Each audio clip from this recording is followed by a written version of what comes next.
Berarti dia bukan seorang arsitek dong. Hai semuanya, Yutis here. Bagaimana kabar kalian? Pasti baik kan? Tunggu dulu. Intra. Drop it.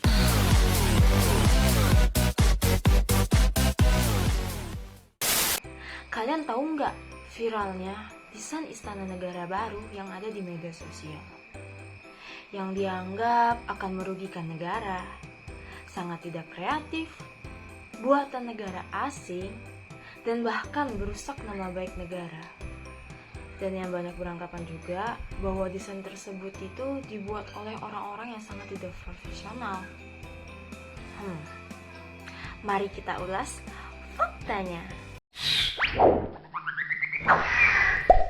Jadi, pindahnya ibu kota Indonesia yang baru ini sudah diyakini dan diakui oleh Pak Presiden kita, Bapak Jokowi, bahwa akan pindahnya di Jalan Penajam, Pasir Utara, Kalimantan Timur nih teman-teman. Dan lokasi lebih tepatnya di Kecamatan Sepaku, di puncak Bukit Sepaku. Dan dulunya, tanah ini dimiliki oleh Kementerian Lingkungan Hidup dan Kehutanan dan difungsikan sebagai hutan tanaman industri. Lalu kak, apa kaitannya dengan desain bangunan yang viral itu? Iya, tenang, ada kaitannya kok. Jadi nih teman-teman, karena sudah fixnya pindahnya lokasi ibu kota yang baru, sampai akhirnya Pak Jokowi punya banyak bayangan perihal ibu kota negara kita yang akan diperkirakan akan selesai pada tahun 2024 nanti nih. Wah, gimana ya? Penasaran nggak? Tulis di komen. Kemudian, pada tanggal 28 September 2019, pemerintah mengumumkan akan adanya pembukaan sayembara desain Istana Negara yang akan dibangun di ibu kota negara baru di Kalimantan Timur nih. Dan pendaftarannya mulai dibuka dari 2 Oktober sampai dengan 11 Oktober. Dan tentunya di tahun 2019 lah. Gak mungkin sekarang, kan sudah viral. Dan sampai akhirnya, jumlah peserta pun berbondong-bondong mengirimkan file pendaftaran mereka. Widih, lihat tuh, banyak kan? Kita masih pandemi, jadi Pak Jokowi ini membuka sayembara secara tertutup dan terbatas. Sampai akhirnya, hanya sekitar 10 peserta saja nih yang keterima, dan persyaratannya pun harus membuat 12 konsep desain sekaligus dalam kurun waktu 12 hari. Nah, jadi 12 konsep yang harus dibuat itu ada gedung Istana Presiden, Istana Wakil Presiden, Kompleks DPR, MPR, DPD, Mahkamah Agung, kementerian atau lembaga, kemudian ada masjid, gereja Katolik dan Protestan, pura, wihara, dan kelenteng.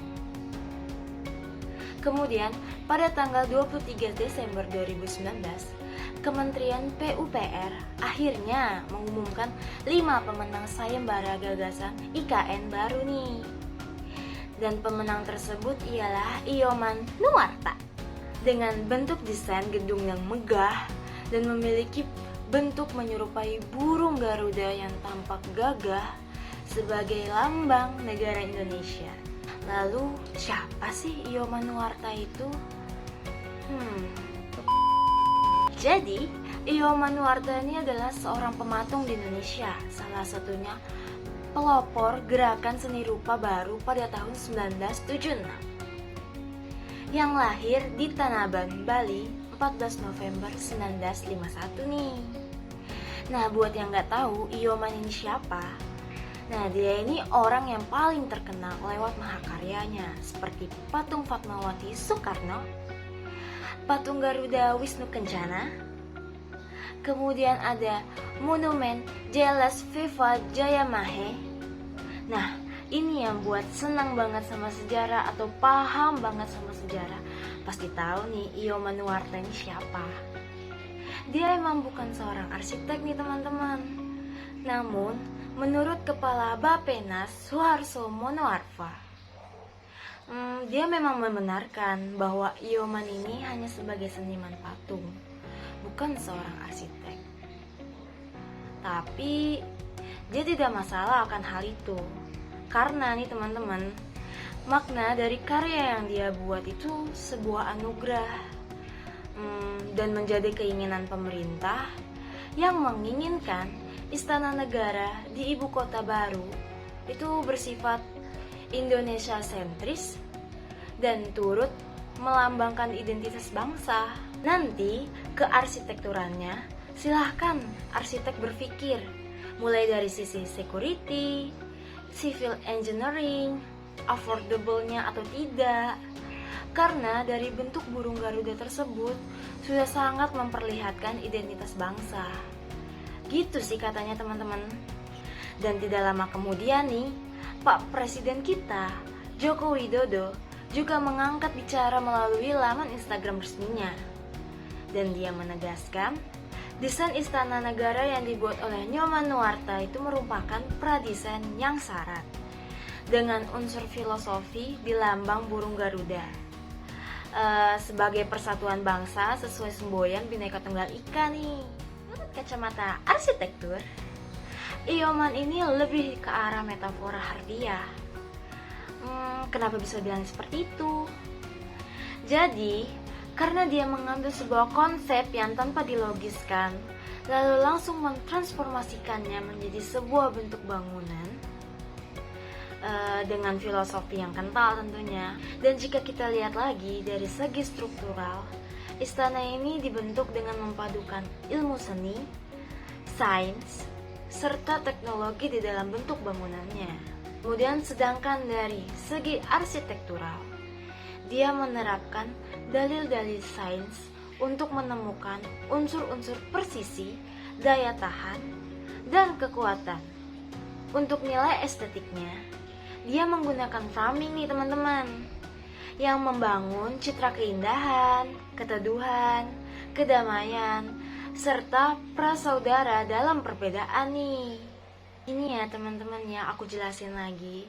Jadi, memang awalnya nih Ioman nih yakin banget dengan rancangan desain yang bangunannya akan dia bangun ini. Dan bentuknya tuh seperti ini nih. Tapi karena desain yang dipilih langsung oleh Pak Presiden kita Bapak Jokowi ini tanpa adanya pelogisan gambar dan tidak arsitektural.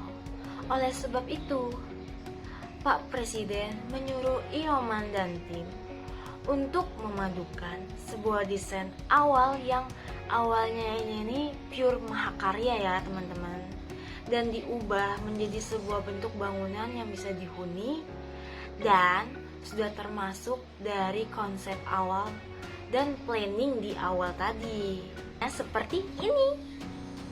Mana dong? Videonya udah habis nih. See you in the next video.